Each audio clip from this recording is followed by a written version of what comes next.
পরিবারের সাথে ঈদ আনন্দ ভাগাভাগি করে নেওয়ার জন্য এরকম ঝুঁকি নিয়ে আমরা কেউ ট্রাভেল করব না। বাসের ছাদে, লঞ্চের সাইডে, ট্রেনের ছাদে আমরা এরকমভাবে কেউ ট্রাভেল করব না, যাতে আমাদের জীবনের ঝুঁকি হয়।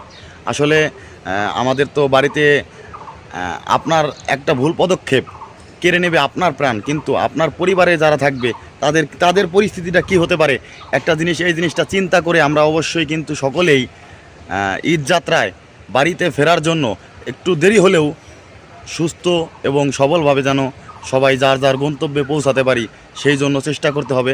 আমরা এরকম কোনো পদক্ষেপ নেব না যাতে আমাদের জীবনের ঝুঁকি হয়।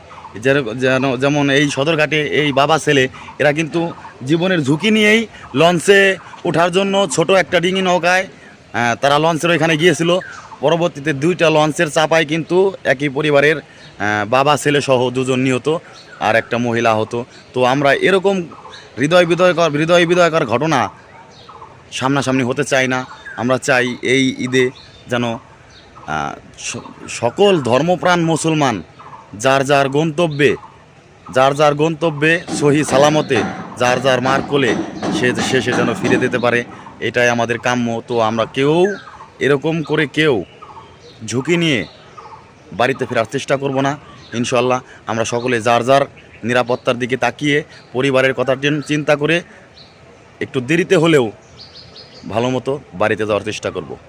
ধন্যবাদ।